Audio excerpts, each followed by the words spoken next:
dia! Hoje no nosso quadro Educação no Dia a Dia, vamos discutir sobre a história da educação na formação de docentes. E para isso, convidamos duas especialistas do Departamento de Educação da Universidade Estadual de Londrina. Bom dia, meninas! É um prazer estar recebendo vocês aqui no meu programa hoje.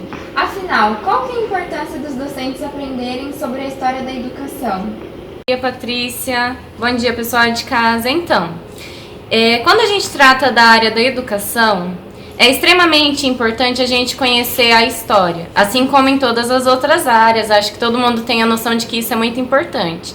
Porque como é que a gente vai saber o que está certo, o que está errado, se a gente não sabe quais foram os erros que aconteceram? Então, na minha opinião, é extremamente importante a gente aprender essa história da educação para que essas problemáticas elas não ocorram novamente. E quando existe uma problemática, a gente saber como resolvê-las. Muito interessante, mas assim, não basta só a gente lembrar das nossas memórias, assim, do que a gente viveu na nossa trajetória escolar? Então, o primeiro ano de pedagogia, eles realizaram um trabalho referente a esse tema. E uma das nossas alunas pode estar respondendo essa questão. Muito legal. Vamos entrar em contato, então, com a aluna Letícia de Oliveira, lá na Universidade Estadual de Londrina. Bom dia, Patrícia. Bom dia, Letícia. Então, Letícia, como as memórias da trajetória escolar do professor devem influenciar na sua carreira profissional? Então, as memórias da trajetória escolar do professor são muito importantes. Elas têm um valor significativo muito grande. Mas elas não podem ser utilizadas como um método de educação. Porque o professor, a pedagoga, quando ela vai para a universidade, ela tem que promover uma dialética entre o conhecimento adquirido na universidade, nos projetos, na sala de aula e suas memórias. Inclusive, tem uma colega minha que está desenvolvendo um trabalho muito interessante sobre isso. Esses reflexos de antigamente que a gente tem até hoje na nossa educação. Olá, bom dia. Meu nome é Maíra, eu sou do primeiro ano de pedagogia e eu vim aqui para falar um pouco mais sobre esse processo das memórias, né? E como isso influencia na educação. Então a gente pensa aí em gerações que repetem o mesmo método de ensino umas para as outras porque foi assim que eles aprenderam, né? O professor repete para o aluno o mesmo processo ao qual ele foi alfabetizado. A gente observa como isso é falso porque as gerações elas têm uma necessidade muito diferente de uma para a outra, né? Então a gente vai pensando nesse método que muitas vezes vem sendo repetido, que tem sua origem lá na Idade Média. Então a gente pensa a construção da sala escolar, né, nas cadeiras alinhadas, o professor na frente, os alunos disciplinados, mantendo uma certa submissão ao professor. Então a gente vai olhar por esse lado da Idade Média, quando tudo isso foi construído, né? E tudo isso foi construído seguindo uma certa ideologia, que era das classes dominantes da época, né? Então, na Idade Média, era muito importante a questão da conduta, né? Eles miravam muito nos nobres, então é uma educação feita para criar pessoas obedientes e submissas às pessoas mais nobres, né? Da corte e tudo mais. Então, a gente vai pensar nessa questão, na problemática que isso tem, né? Então, sobre a repetição dessas memórias, o quanto isso não deve ser feito. E quando a gente chega na universidade, a gente se depara com diversas pedagogias e formas de atuar. O aluno deve procurar, sobretudo, a que ideal ele está servindo, né? O que a pedagogia dele está promovendo. E aí avaliar essa questão toda, né? De como o que ele quer transmitir para gerações futuras. E dentro desse contexto da Idade Média, a gente tem uma faceta muito interessante, que é o advento da infância, né? Então, na Idade Média, é um período de gestação dessa nova escola, né? Da criança, do reconhecimento do lugar da criança na sociedade. Então, tem essa contribuição positiva também, vinda da Idade Média, que é esse reconhecimento da criança, né? Ainda de uma forma um pouco distanciada do que a gente tem atualmente em muitas pedagogias, mas é um começo de um nascimento do pensar da infância. Então, o aluno, a criança ela já não serve mais apenas como um adulto em miniatura, uma pessoa incapaz. Ele é pensado agora ele é pensado agora na forma de um futuro, né? O que esse aluno vai contribuir para a sociedade. Então, quando a gente pensa na educação, a gente tem que estar pensando também nesse aspecto, né, que vem desde a Idade Média já sendo pensado, né? E aí, dentro de tudo isso, a gente tem uma educação dualista, né? Dentro dessa educação, a gente tem uma educação diferente desde a Idade Média para pobres e para ricos, então, e para mulheres, né? Então, na Idade Média, essa questão também que vem até hoje, que a gente herda, é a questão de uma educação diferenciada para pessoas que vão dominar futuramente a pirâmide social e as pessoas que serão submissas a ela. Então, essa educação também é pensada hoje dessa forma.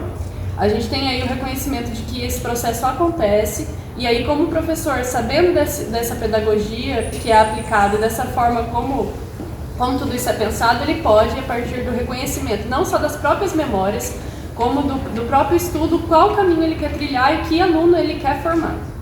Muito obrigada, meninas, pelos esclarecimentos. É com você no estúdio, Patrícia.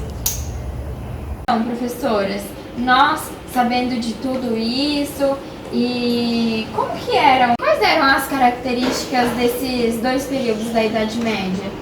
Então, quando a gente trata do primeiro período da Idade Média, a gente encontra uma Idade Média que era totalmente controlada pela Igreja Católica. A Igreja Católica ela exercia uma grande força, né, tanto na política quanto na sociedade daquela época. Então, tudo o que ocorria passava pela Igreja Católica. E com a educação não é diferente.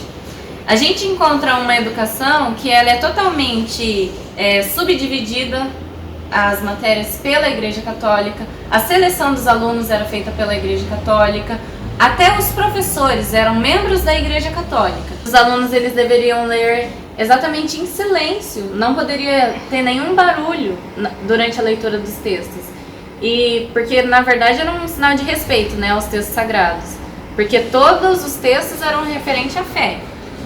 E também quando a gente observa a organização da sala nesse período, a gente observa que o professor ele sempre é visto como uma figura de autoridade. E até hoje, e até assim, hoje a gente consegue essas observar. mesmas. Uhum. Até na universidade, quando geralmente os alunos do primeiro ano, quando eles chegam do ensino médio, a gente já vê que essa conduta de sempre estar respeitando, sempre estar pedindo se pode ou não fazer algo, já é uma coisa que eles trazem da bagagem. Então, a gente volta naquela discussão da memória, né?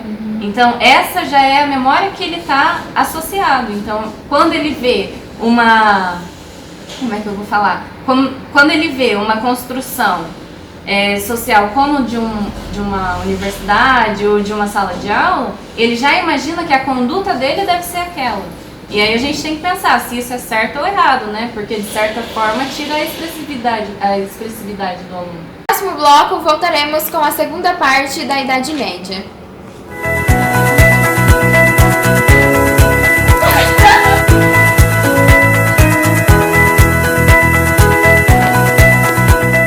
Voltamos agora com o quadro Educação no Dia a Dia, com o tema História da Educação na Formação de Docentes.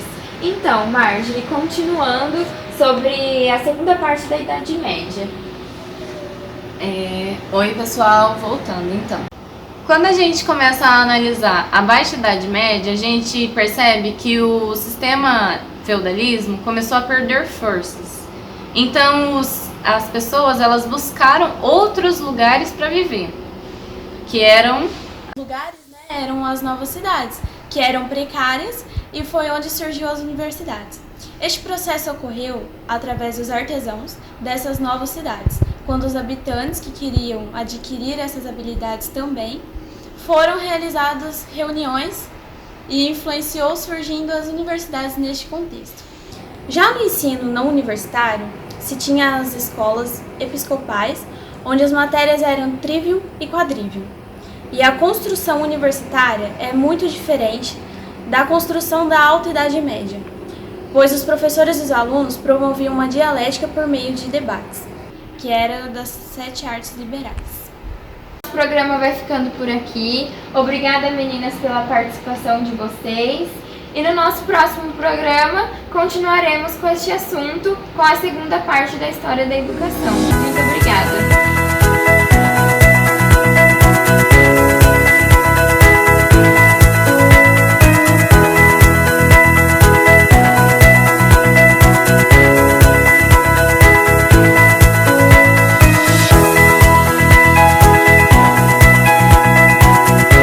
Hoje no nosso Sila, velho, de uma do Universidade Estadual de Londrina. Vamos descobrir.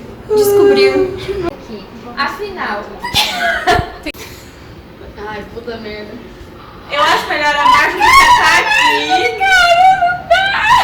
aqui. Paula. Letícia! Não é pra você falar nada, Letícia. Ah, tá, então tá. Não é! Professora, nós sabemos. Oh, meu Deus. Eram rapaz.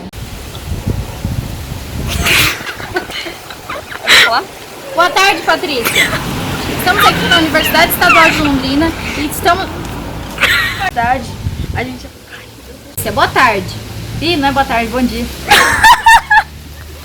Vai, de novo. Boa tarde, Patrícia. Caramba.